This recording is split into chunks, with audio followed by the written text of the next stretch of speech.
Mes chers amis, l'heure est grave. La toxicité de notre civilisation est à son comble. Une société parfaite est difficile à mettre en place parce qu'elle ne sera jamais assez parfaite pour tout le monde.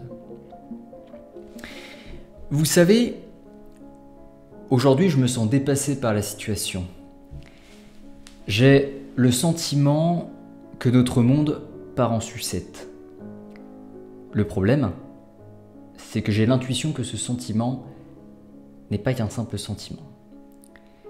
De toutes parts, nous avons des extrémistes complètement déconnectés de la réalité. Des individus sans aucune lucidité ni rien, partisans du prêt-à-penser, sans aucune nuance dans leurs propos. C'est bien simple. Certains pensent pour un parti politique, eh bien eux, c'est le parti qui pense à leur place. Il y a des conservateurs qui refusent tout type de progrès, trop attachés à leur confort ou bien aux mœurs d'un monde idéal qui n'a en réalité jamais existé. Il y a également des militants pseudo-écologistes qui n'ont pas trouvé mieux que faire des barrages routiers ou de souiller des œuvres d'art pour répandre leur idéologie sans se rendre compte que ces méthodes sont totalement contre-productives. Et puis, il y a des progressistes, de plus en plus agressifs d'ailleurs, depuis ces derniers temps, qui revendiquent des choses de plus en plus ubuesques. Que dire de celles et ceux qui veulent une reconnaissance morale à ceux qui sont au-delà des genres, indépendamment de la non-binarité et de la transidentité. Non. Je fais seulement référence à ceux qui se prétendent autre chose que de simples humains. Et incriminent d'ailleurs les personnes qui ont l'audace de les contredire. Autant dire que leur imagination serait parfaite dans la rédaction d'un roman fantastique. Pour autant, lorsqu'il s'agit de politique, un sujet qui me semble sérieux, je ne suis pas certain que leur ligne politique soit la priorité. Ôtez-vous de la tête l'idée selon laquelle il s'agit d'un manque de tolérance de ma part.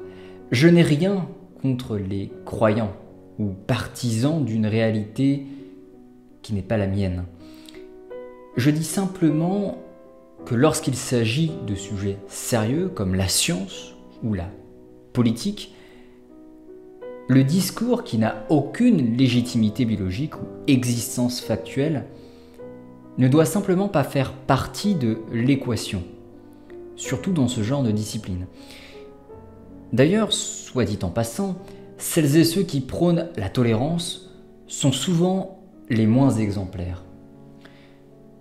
De même que les personnes qui refusent toute forme de totalitarisme et qui exigent la censure de certaines œuvres qui, selon elles, peuvent être interprétées de manière discriminatoire. Par exemple, je tiens à rappeler dans cette prise de parole que le nationalisme et le racisme sont deux termes différents. N'importe qui vous dira que ces mots sont synonymes doivent très certainement manquer de vocabulaire. Le progressisme poussé à l'extrême n'a rien de bon, puisqu'il en devient contre-productif. Et les gauchistes d'hier deviendront les droitards de demain.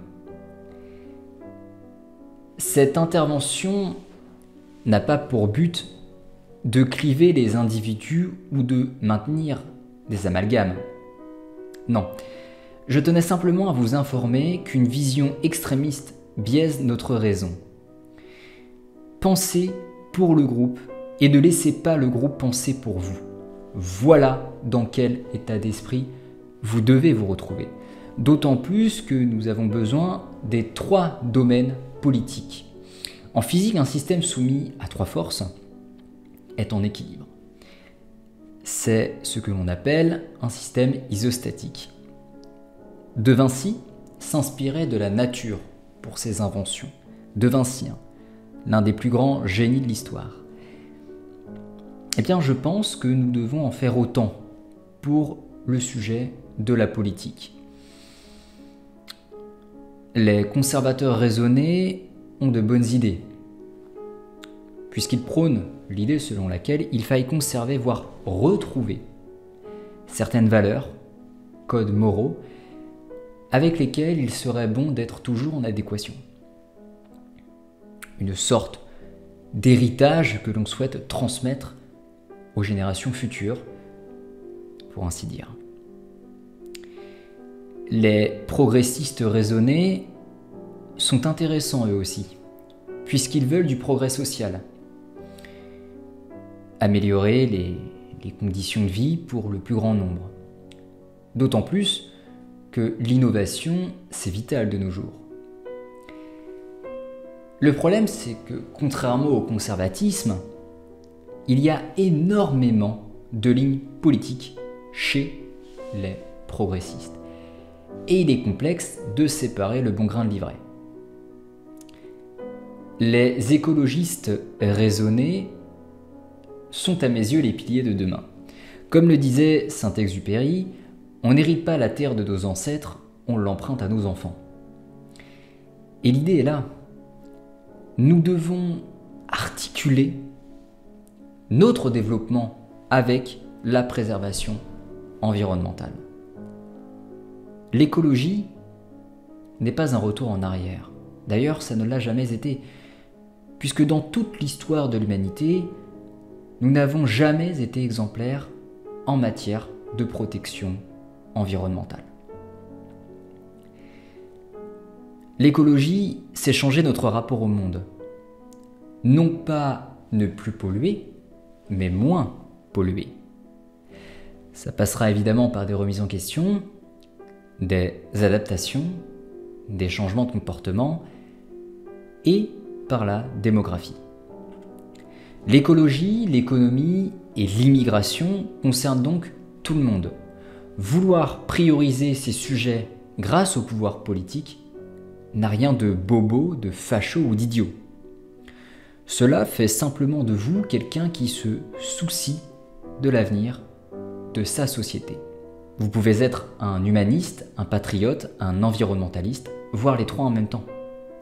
Ces termes ne sont pas antinomiques, après tout.